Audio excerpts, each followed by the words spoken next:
ในประเทศไทยมีวัดเป็นหมื่นเป็นแสนแห่งส่วนใหญ่คือที่พึ่งทางใจเป็นที่สงบร่มเย็นแต่มีวัดอยู่ไม่กี่แห่งที่ประวัติศาสตร์ของมันไม่ได้สงบแบบนั้นบางแห่งเคยเป็นลานประหารชีวิตนักโทษนับพันคนบางแห่งเคยรองรับศพจากโรคระบาดที่ฆ่าชีวิตคนเป็นหมื่นภายในไม่กี่วันและบางแห่งมีคนเสียชีวิตจริงเป็นข่าวจริงในรอบไม่กี่ปีที่ผ่านมานี้เองวันนี้เราจะพาไปรู้จักกับ5 วัดที่ถูกพูดถึงซ้ำแล้วซ้ำเล่าว่าผีดุที่สุดในประเทศไทยทุกเรื่องที่เราจะเล่าไม่ใช่แค่เรื่องเล่าปากต่อปาก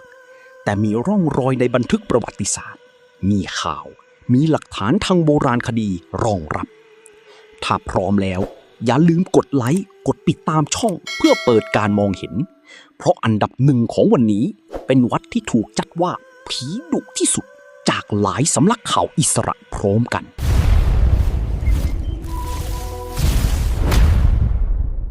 สวัสดีเพื่อนๆทุกคนกลับมาพบกันอีกครั้งกับช่องรู้ยังช่องที่จะพาทุกคนไปสำรวจเรื่องราวสยองขวัญและตำนานพื้นบ้านของไทยแบบมีที่มาที่ไปไม่ใช่แค่เล่าให้กลัวเฉยๆวันนี้เราจะพาไปดู5 อันดับวัดผีดุที่สุดในประเทศไทยเตรียมนั่งเก้าอี้ให้มันแล้วเปิดไฟไว้สักดวงก็ได้นะเพราะเรื่องพวกนี้เป็นเรื่องจริง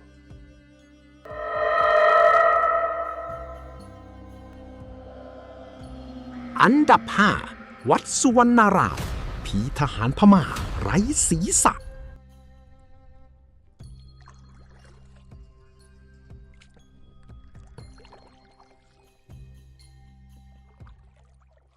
อันดับที่5ของเราคือวัดสุวรรณาราม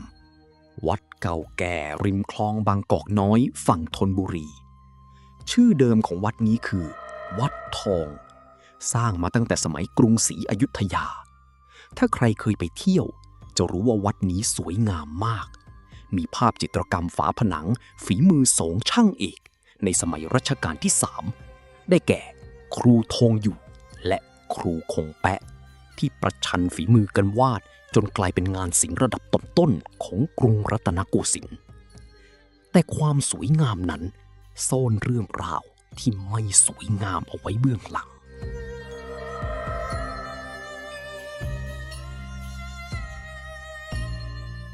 ย้อนกลับไปสมัยกรุงธนบุรีหลังจากศึกบางแก้วที่จังหวัดราชบุรี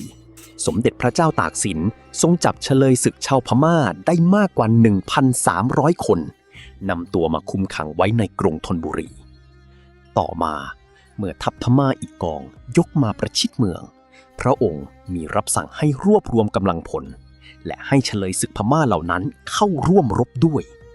แต่เฉลยศึกปฏิเสธเพราะไม่อยากจับอาวุธสู้กับพวกเดียวกันเองผลที่ตามมาคือพระเจ้าตากสินมีรับสั่งให้นำเฉลยศึกพม่าทั้งหมดไปประหารชีวิตที่ลานวัดสุวรรณารามแห่งนี้ก่อนจะนำศพไปฝังรวมกันในป่าช้าเก่าของวัดซึ่งปัจจุบันคือบริเวณสนามของโรงเรียนวัดสุวรรณารามเรื่องนี้ไม่ใช่แค่เรื่องเล่า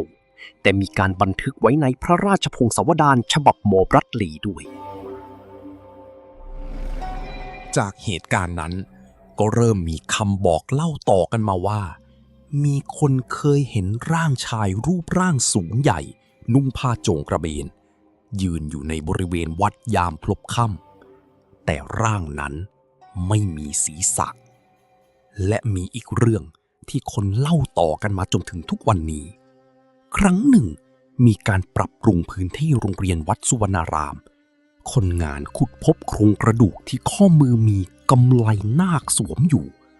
พาโรงคนหนึ่งที่พบเข้าก็แอบหยิบกำไลนั้นไปขายได้เงินมาซื้อของกินให้ภรรยาที่กำลังท้องแก่คืนนั้นเองภรรยาของเขาฝันเห็นทหารพม่ามาทวงกำไลคืน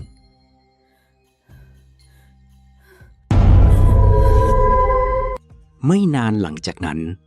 ภรรยาที่กำลังตั้งครรภ์ ก็เสียชีวิตลง ทุกวันนี้ถ้าใครเดินผ่านลานวัดสุวรรณารามในช่วงก่อนพระอาทิตย์ตกดิน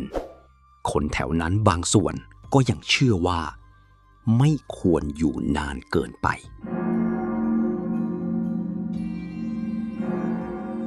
นี่คืออันดับที่ 5 ของเรา วัดที่มีตำนานผีอยู่บนพื้นฐานของเหตุการณ์ที่ถูกจดไว้ในพงศาวดารจริง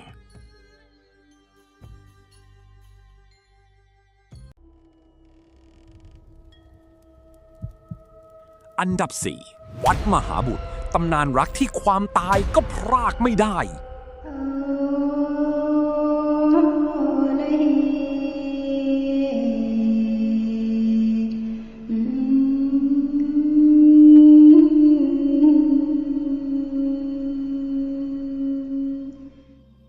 อันดับที่ 4 คือวัดที่แทบทุกคนในประเทศนี้ต้องเคยได้ยินชื่อ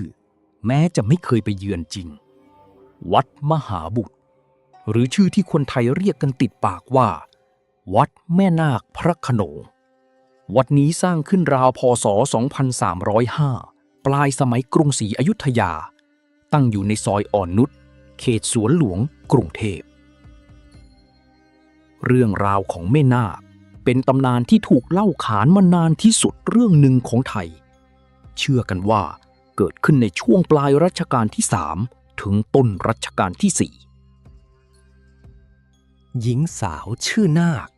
อาศัยอยู่ริมคลองพระโขนงกับสามีชื่อมาก ระหว่างที่นางตั้งครรภ์สามีถูกเกณฑ์ไปรบนางเฝ้ารอคอยด้วยความรักและความหวังว่าสามีจะกลับมาแต่ระหว่างที่คลอดลูกนางกลับเสียชีวิตทั้งแม่ทั้งลูกด้วยความรักและความผูกพันที่ยังไม่จบสิ้นวิญญาณของนางจึงไม่ยอมไปไหนยังคงเฝ้ารอสามีที่บ้านริมคลองราวกับไม่มีอะไรเกิดขึ้นเมื่อพ่อมากกลับมาจากศึกเขาไม่รู้เลยว่าภรรยาที่มาต้อนรับอยู่ตรงหน้านั้นไม่ใช่คนที่มีชีวิตตำนานเล่าต่อไปว่าความรักของแม่นาคที่มีต่อพ่อมากนั้น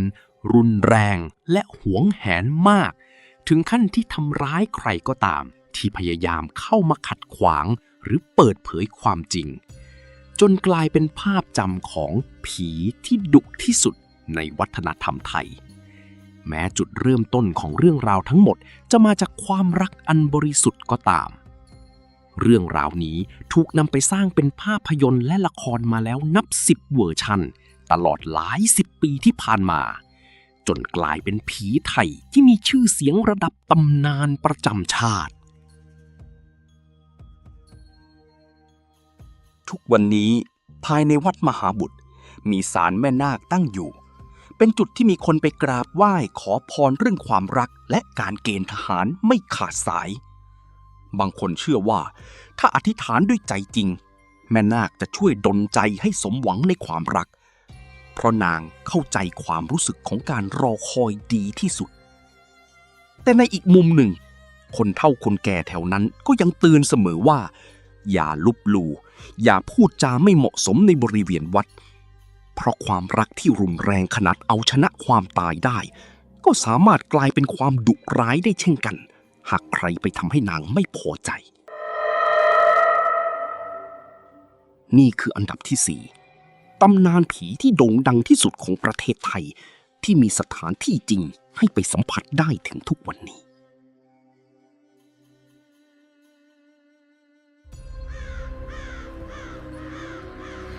อันดับ 3 วัดสะเกษแรงวัดสะเกษเปรตวัดสุทัศน์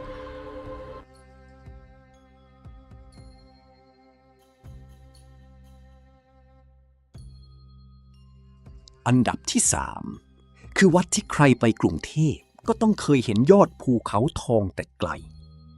วัดสะเกษราชวรมหาวิหารวัดนี้เป็นวัดโบราณตั้งแต่สมัยกรุงศรีอยุธยาเดิมชื่อวัดสะแกต่อมารัชกาลที่ 1โปรดให้บูรณะและพระราชทานนามใหม่ว่าวัดสะเกษ แต่เหตุการณ์ที่ทำให้วัดนี้กลายเป็นตำนานสยองขวัญเกิดขึ้นในสมัยรัชกาลที่2 พ.ศ. 2363 กรุงเทพเผชิญกับโรคระบาดร้ายแรงที่คนสมัยนั้นเรียกว่าโรคห่าหรืออหิวาตกโรค โรคนี้ระบาดหนักมากจนมีผู้เสียชีวิตมากกว่า 30,000 คนภายในเวลาเพียงไม่กี่วัน สมัยนั้นยังไม่มีวิธีรักษาผู้คนล้มตายเป็นใบไม้ร่วงตามธรรมเนียมโบราณห้ามเผาศพภายในเขตกำแพงเมืองศพจึงต้องถูกขนออกไปทางประตูผี ประตูเมืองด้านทิศตะวันออกที่ใช้สำหรับขนศพโดยเฉพาะเพื่อไปเผาที่วัดนอกเมืองและวัดสระเกตก็เป็นหนึ่งในจุดหมายปลายทางหลักแต่ปัญหาคือศพมีมากเกินกว่าจะเผาทันศพนับพันนับหมื่นถูกกองรวมกันไว้ที่วัดจนต้องปล่อยให้ฝูงแร้งนับพันตัวบินลงมาจิกกินซากศพเพื่อกำจัดปัญหาบริเวณรอบวัดในเวลานั้นจึงเต็มไปด้วยแร้งนับพันตัวจนกลายเป็นที่มาของคำกล่าวที่คนไทยรุ่นเก่าคุ้นหูกันดีว่าแรงวัดสระเกตเปรตวัดสุทัศน์ส่วนคำว่าเปรตวัดสุทัศน์ที่คู่กันนั้นมาจากภาพจิตรกรรมฝาผนังบริเวณเสาภายในพระวิหารหลวงของวัดสุทัศน์เป็นภาพเปรตนอนพาดกายให้พระสงฆ์พิจารณาภาพนี้โด่งดังมากในสมัยนั้นผู้คนพากันไปดูจนเป็นตำนานคู่กับเรื่องราวโรคระบาดที่เกิดขึ้นพร้อมกันชาวบ้านในอดีตเล่ากันว่าตั้งแต่บริเวณประตูผีไปจนถึงย่านแม้นสีซึ่งเคยเป็นป่าช้าเก่าเป็นย่านที่ผีดุมากใครที่มีธุระต้องผ่านย่านนี้จะรีบเดินกลับเข้าเมืองให้ทันก่อนพระอาทิตย์ตกดินเพราะกลัวจะถูกวิญญาณที่ตายอย่างทรมานจากโรคระบาดหลอกหลอนจนถึงทุกวันนี้แม้ภูเขาทองจะกลายเป็นสถานที่ท่องเที่ยวที่สวยงามและเงียบสงบแต่คนเฒ่าคนแก่แถวนั้นบางคนก็ยังเชื่อว่าในคืนที่เงียบสงัดอาจยังมีเสียงครวญครางแผ่วเบาแทรกอยู่ในสายลมเสียงของผู้คนนับหมื่นที่จากไปอย่างทรมานเมื่อ200 กว่าปีก่อนนี่คืออันดับที่3โศกนาฏกรรมทางประวัติศาสตร์ที่ยิ่งใหญ่ที่สุดเรื่องหนึ่งของกรุงเทพที่กลายมาเป็นตำนานผีดุแห่งเมืองหลวง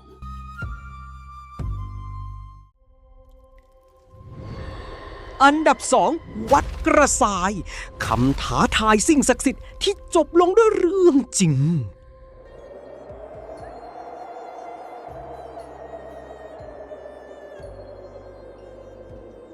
อันดับที่2ของเราแตกต่างจากอันดับก่อนหน้าตรงที่นี่ไม่ใช่แค่เรื่องจากประวัติศาสตร์เก่าแก่แต่เป็นเหตุการณ์ที่เกิดขึ้นไม่นานมานี้เองวัดกระสายตั้งอยู่ที่ตำบลบ้านป้อมจังหวัดพระนครศรีอยุธยาเป็นวัดร้างโบราณที่สันนิษฐานว่าสร้างขึ้นในสมัยอยุธยาตอนต้นราวพุทธศตวรรษที่ 20-21 มีชื่อเดิมว่าวัดเจ้าชายเพราะเป็นวัดประจำพระองค์ของสมเด็จพระเอกาทศรสในตำนานพื้นบ้านเชื่อกันว่าวัดกระสายมีปู่โสมที่แรงที่สุดในประเทศไทยคอยเฝ้าสมบัติโบราณที่ฝังอยู่ในกรุใต้เจดีย์มีเรื่องเล่าว่าเคยมีกลุ่มคนลักลอบเข้ามาขุดหาสมบัติแล้วต้องเจอกับเหตุการณ์ผิดปกติจนต้องล้มเลิกความตั้งใจไปกลางคันในวัดกระสายมีจุดที่ชาวบ้านเคารพนับถือเป็นพิเศษอยู่3จุดคือพระธาตุซึ่งเชื่อว่าเป็นที่สิงสถิตของหลวงปู่วัดกระสายและวิญญาณผู้พิทักษ์กรุต้นตะเคียนที่เชื่อว่ามีนางไม้สิงอยู่และต้นไทรใหญ่ที่เชื่อว่ามีนางสบายทองคอยดูแลรักษาชาวบ้านและคนในพื้นที่เชื่อเรื่องอาถรรพ์ตัวตายตัวแทนเนื่องจากในอดีตเคยมีผู้มาจบชีวิตด้วยการถูกคอตายใต้ต้นไม้ในโบราณสถานแห่งนี้ต่อเนื่องกันถึง12 รายแต่เรื่องที่ทำให้วัดกระสายกลายเป็นข่าวโด่งดังไปทั่วประเทศเกิดขึ้นในปีพ.ศ. 2563 ตามรายงานข่าวในเวลานั้น มีชายวัย 27 ปี ขับรถมอเตอร์ไซค์มาที่วัดกระซ้ายในเวลากลางคืน แล้วส่งเสียงตะโกนด้วยถ้อยคำหยาบคาย ท้าทายสิ่งศักดิ์สิทธิ์ประจำวัดอย่างรุนแรง ก่อนจะขู่ว่าจะเผาทำลายทุกอย่างในวัดให้หมด 12 วันให้หลัง ชายคนดังกล่าวถูกพบว่าผูกคอตัวเองเสียชีวิตเป็นรายที่ 12 อยู่ใต้ต้นสแกบริเวณหลังเจดีย์ใต้ต้นไม้ต้นเดียวกับที่เขาเคยไปตะโกนท้าทาย ข่าวนี้กลายเป็นที่พูดถึงอย่างกว้างขวางในเวลานั้น สื่อหลายสำนักลงพื้นที่ทำข่าว ชาวบ้านในละแวกนั้นต่างเชื่อมโยงเหตุการณ์เข้ากับคำท้าทายที่เขาพูดไว้ก่อนเสียชีวิต และมองว่าเป็นอีกหนึ่งเหตุการณ์ที่ตอกย้ำความเชื่อเรื่องอาถรรพ์ของวัดกระสายที่เล่าขานกันมานาน ทุกวันนี้วัดกระสายยังคงเป็นวัดร้างที่ไม่มีพระสงฆ์จำพรรษาบรรยากาศเงียบเหงาและรกครึมนักท่องเที่ยวที่อยากพิสูจน์ความเฮี้ยนยังคงเดินทางไปเยือนอยู่เรื่อยๆแต่แทบทุกคนที่ไปจะได้รับคำเตือนเดียวกันจากชาวบ้านแถวนั้นไปได้แต่อย่าลบหลู่อย่าคิดขุดอย่าคิดเอาอะไรออกจากวัดไปเด็ดขาดนี่คืออันดับที่ 2ของเราวัดที่ตำนานโบราณกับเหตุการณ์ร่วมสมัยมาบรรจบกันเป็นเรื่องเดียว